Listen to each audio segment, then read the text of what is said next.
আসসালামু আলাইকুম বন্ধুরা, সবাই কেমন আছেন? আশা করি সবাই ভালো আছেন। আজ আমি আপনাদের সাথে শেয়ার করব আমাদের বাড়ির মুরগি পালনের ছোট্ট একটা ভিডিও। বন্ধুরা, এগুলো আমাদের দেশি মুরগি। আমি প্রতিদিন সকালে আগে পানি দিয়ে দেই, তারপর খাবার দেই, ভুট্টা, চালের কুড়া আর একটু ফিড মিশিয়ে। আচ্ছা, আপনাদের সব মুরগিগুলো দেখাচ্ছি। দেখুন কত সুন্দর সব মুরগি এখানে ঘুরে বেড়াচ্ছে এবং খাচ্ছে। খুব শান্ত আর সুন্দর পরিবেশ।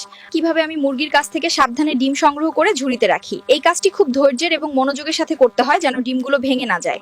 ঝুড়িতে নিচ্ছি, যা আমাদের প্রতিদিনের কাজের একটি অংশ, এবং এই ছোট ছোট কাজগুলোই আমাদের খামারের জীবনকে অনেক বেশি আনন্দদায়ক করে তোলে। আর খেয়াল রাখি যেন জায়গাটা পরিষ্কার থাকে, কারণ পরিষ্কার না থাকলে মুরগি অসুস্থ হয়ে যায়।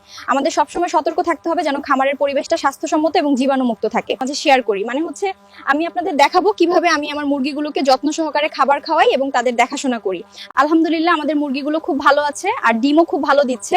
আমরা নিয়মিত এদের যত্ন নিচ্ছি এবং তাদের স্বাস্থ্য এখন আগের চেয়ে অনেক বেশি ভালো রয়েছে আলহামদুলিল্লাহ। ভিডিওটা ভালো লাগলে অবশ্যই লাইক কমেন্ট করবেন, আর নতুন হলে ফলো দিয়ে পাশে থাকবেন। আল্লাহ হাফেজ।